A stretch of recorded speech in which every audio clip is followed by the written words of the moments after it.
Hi BookTube, and welcome to a new video. This is a rare one for me. This is a TBR because as a mood reader, I tend not to stick to reading lists, and in much a similar vein, I don't really do read-alongs because I get frustrated being tied down to a certain theme or era of books or whatever. The only one I did this year was Reading Women in June, because of course it's such a broad spectrum of, you know, fiction, non-fiction, era, geographical region of the authors, that effectively there are no strictures on what you would read in that month, other than they have to be women. So that was an easy one for me to do. I tried to do March of the Mammoths in March, and I chose David Foster Wallace's The Infinite Jest. And I haven't given up on the book, but I did give up on reading it through in March because I got frustrated not being able to read anything else. So I don't do many read-alongs, but I've been inspired by Elizabeth at Bookish North to do Non-Fiction November this year, for reasons which I'll get into. So far I've read 102 books this year, of which 18 have been non-fiction, so that's just under 18%. That's probably slightly higher than last year. I can't remember how many I read last year. I tend not to read that many non-fiction books.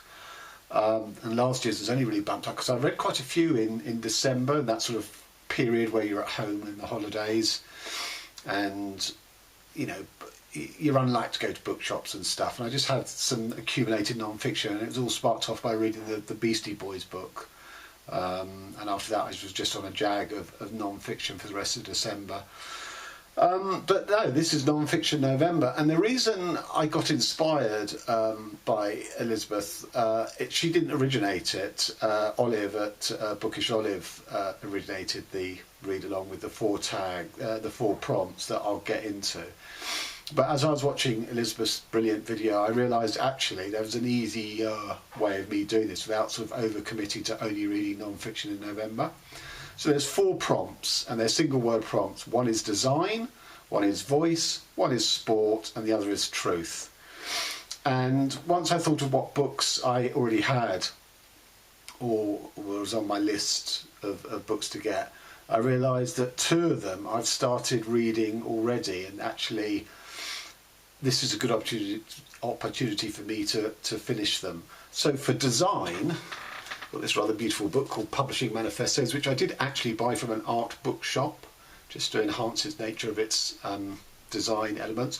So it's called Publishing Manifestos, and it's both sort of how to publish manifestos on whatever subject, but also it's a book of manifestos about how to approach publishing, be it self-publishing, be it fanzines, and there's a lot in here about art books.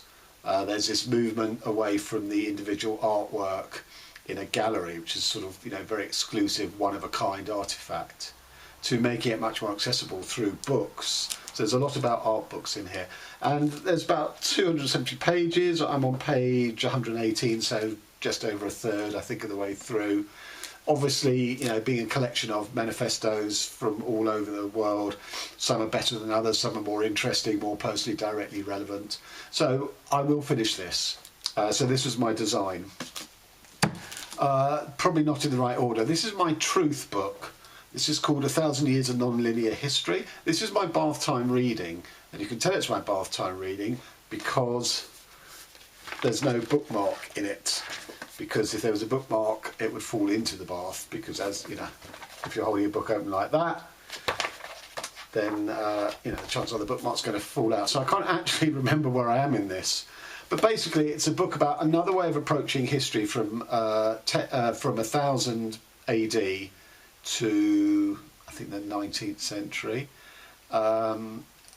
using 3, I suppose, tropes, ways of thinking, which are lavas and magmas, flesh and genes, and memes and norms. And it's very interesting. I think I'm about page 150. I'm going to have to go back and see if that's the case. And, you know, my degree's in history.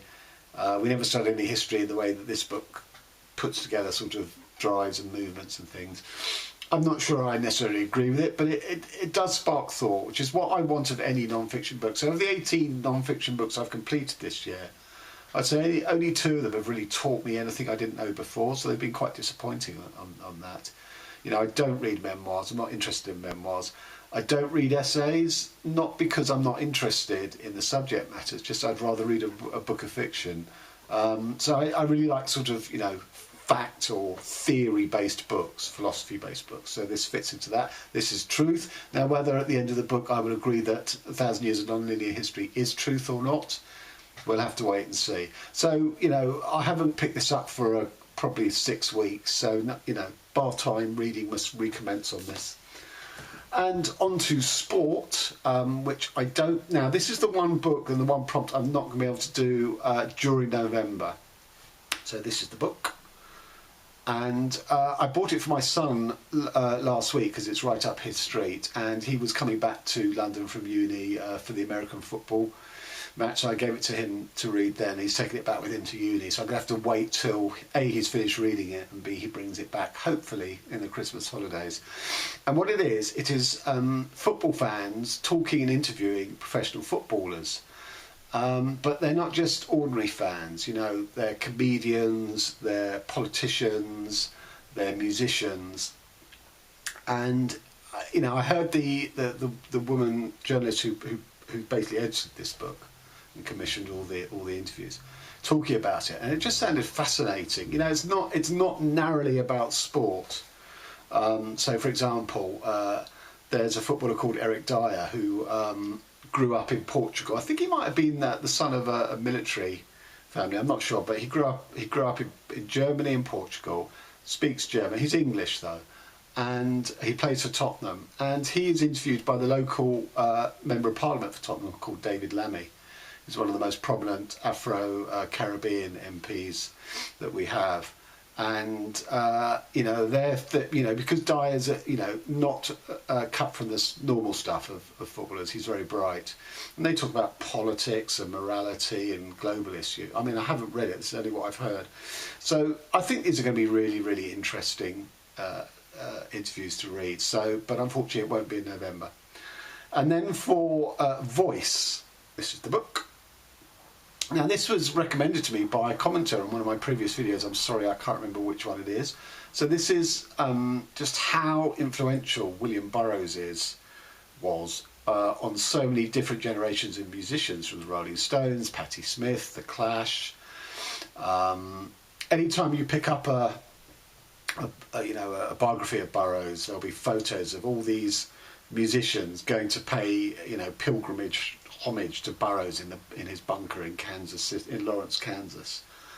And Ian Curtis of Joy Division was also a fan, and Peter Hook, who was the bassist in Joy Division, tells a funny story. I don't know if this is in this book because I haven't read it yet.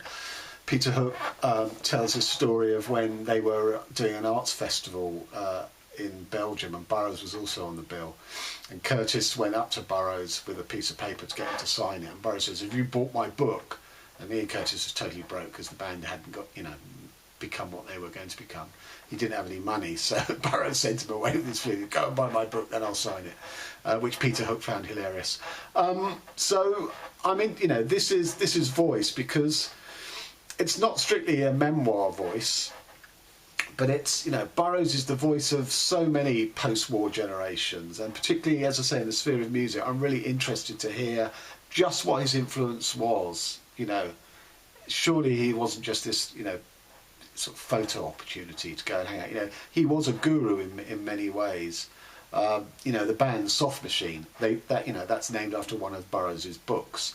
There are plenty of songs and other references to Burroughs. So I'm looking forward to reading that. So that's my non-fiction November, in which I only have to read one of those books from cover to cover, because these two I'm a good part way through, and unfortunately the sport one I won't get to during November.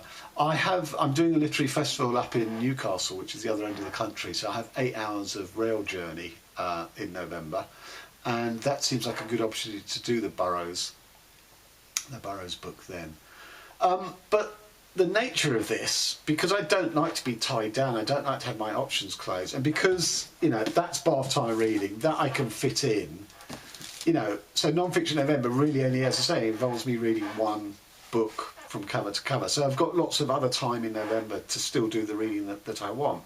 But I had to structure it to fit in, you know, to make sure I was doing those. And also because I do have a few BookTube reading commitments, buddy reads and things like that. So for the first time ever, you know, not only do I not do TBR diaries, TBR lists, you know, I don't keep a planner of what I'm intending to read until now. Not only have I used a Google Calendar sort of app to structure what I'm going to read between now and the end of the year, you know, it isn't even November. I'm so far sort of booking myself ahead that I've actually got to the first week of January. So currently I'm reading Tibor Fisher, How to Be Good, and I've got 20 pages left of that. And I've got Nell Zink's Doxology, and I've got 120 pages of that. But I'll be able to finish both of these over the weekend. Stunningly unimpressive, both of them. This is my first Zink. I'm going to have to, you know, talk about Tibor Fisher when, you know, when I finish this. So I'll finish this off this weekend. Then next week, so our very own BookTube's Dane Cobain. This is possibly his latest novel. It's a mystery, and I'm doing a buddy read of this with Alan from Big Hard Books and Classics. So that's the first part of next week, and then the second part of next week is this Calvino book I discovered in a bookshop last week. I didn't know, you know, I thought I'd read everything by Calvino, but I hadn't. So keen to read that. Then for I think that basically gets us to the end of October, and then just checking my diary. Gosh, this is so alien. So then I've got, no, that's still November. Sorry, that's still October. Oh yeah, then there's the last week of October, in which I'm going to read the BookTube Darling Boy Swallows Universe from Australia, which I've ordered but hasn't arrived yet, so I can't show you that. And then the first week of November, I have got Kent Haru's Benediction, and the reason I'm reading this is because Jason at Old Blues Chapter and Verse is bringing an end to his online course that's run all year called You Carry a Coffin Today, which looks at books and films about the theme of death, how death is treated, and this is the December book. Now, because I have other commitments in December, I need to read this in November, basically, so that I'm ready to contribute to Jason's video once it's up. Then I'm going to read Dubravka Ugresich's novel Fox. Now, I'm a big Ugresic fan, but I didn't realise this book came out, I think, last year or the year before. And I was pointed to its existence on Goodreads, one of the groups I'm on, called Gripes and Mooks, I think. They listed 149 books and said, you know, which of these are the best books of the 2010s decade, in your opinion? And I've read about 25 of them. But I noticed there was this Ugresic book, Fox, which I knew nothing about, so I've ordered that. That's due to arrive hopefully in time for me to read it in November. And then there's a new Ben Lerner book called Topic School or something like that. That's going to arrive also quite soon. So that's pretty much November taken care of. In between the Burroughs book that I'll be reading and hopefully finishing off those two non-fictions. And then for December, at least the first 18 days of December, a buddy read again with Alan from Big Hard Books and Classics, Dante's Inferno, the Divine Comedy, although we've planned to read 2 cantos a day, which is why I know exactly why it will be from December the 1st to December the 18th. And that takes us up to the end of Inferno, which is the one I'm really keen to read because I'm referencing it in my current work in progress. I know Alan's very keen for us to actually read the other 2 as well, but that won't be in December for me at least, because once the holiday season starts, I have committed to reading this chunker. Duck's New Report, Booker Prize shortlisted. I just felt I needed an uninterrupted body of time. It's not a book you can read on your daily commute, 20 pages here, 20 pages there. I want to read 100 pages a day for 10 days from, you know, whenever my first day of leave from work, 22nd or whatever it is, and do this over the Christmas period in an uninterrupted way. So I'm looking forward to that. And then the reason I said it in January, because Jason of Old Blues Chapter and Verse and I are buddy reading. Last year we started a new tradition of first week of January buddy read. Last year we did Overton, which was the most entertaining buddy read I've ever had, because it's such a frustrating read for me. Jason enjoyed it more than I did, but we talked so much about it on Voxer. It was hilarious. Every day, every chapter was just like bah, bah, bah, bah, bah, bah. So we're doing Tim O'Brien's In the Lake of the Woods. Tim O'Brien wrote one of my favourite books called The Things They Carried. And for some reason in my head, I thought that was, because he's a Vietnam vet and that book was about Vietnam, I thought that was the only book he'd written, but obviously he's written quite a lot. So this will be my second O'Brien. And we have invited Kelly, Jason's wife, to make it a threesome read-along. And she's mulling that over currently. Come on, Kelly, come and join the fun. So that's it. That's my TBR.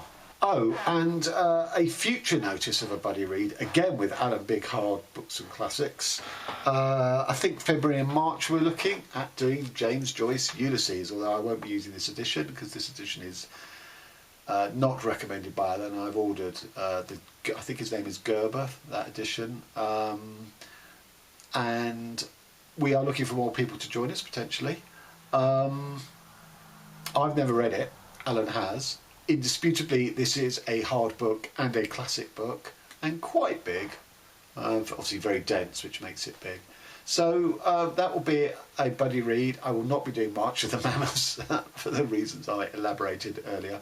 I would almost certainly be doing Reading Women Month again, because that doesn't really restrict you in your choice of reading. Whether I will do non-fiction November, because it's a peculiar set of circumstances that enables me to do it this year.